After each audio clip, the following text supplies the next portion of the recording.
Hi guys, good morning! It's Monday. Siyempre, may pasok na naman tayo. So, nakabihis na tayo at nakaligo na.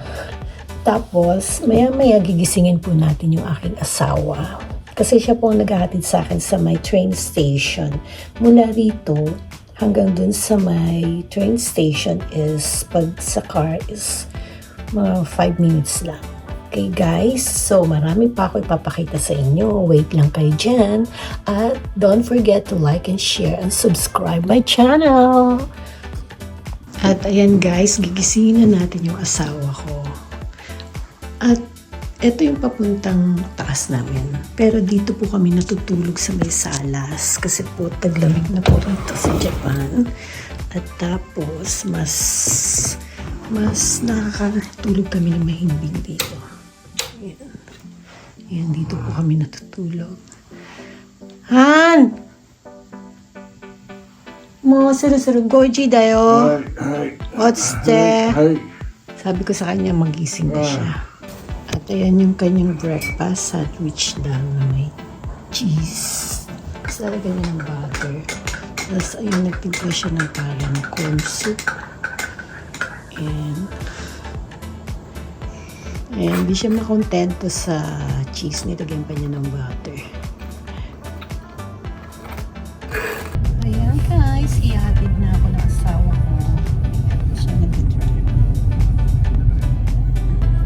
Ayan, nakita niyo kung gaano kadilim. Ayan, madilim pa. Wala pang ano. Pero yung oras dito is 5:57. Magsa-6 na siya.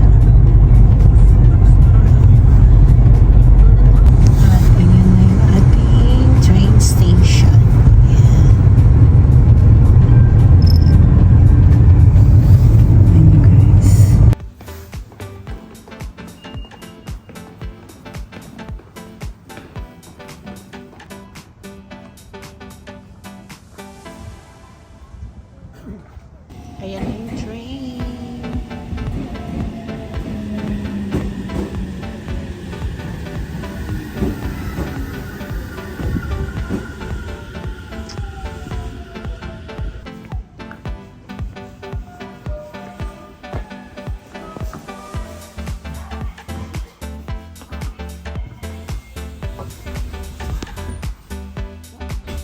Nandito na tayo sa ating second station.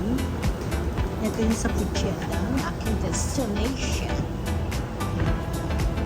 At ayan guys, waiting muna tayo. Waiting muna tayo kasi wala pa yung bus. Maraming bus.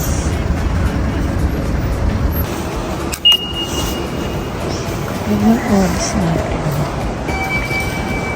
5:35.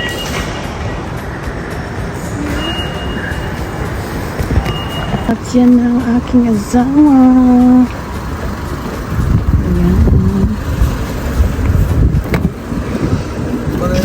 Iskare! Okay, ri. Kire da ni. Dare, Anji? Sabi niya yung Christmas night maganda. Sabi ko, ako ba? Natawa siya.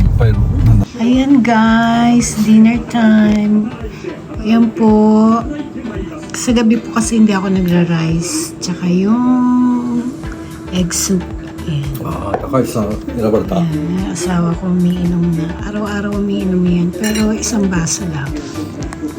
Ayan. Ayan guys, kain muna tayo. Tingnan niyo ako dito kasi yung susumblero sa trabaho. Ayan guys, hanggang sa susunod ulit. Don't forget to like and share and subscribe my channel. Ito po si Angete, kwentong buhay sa Japan. Hanggang sa susunod po guys. Thank you!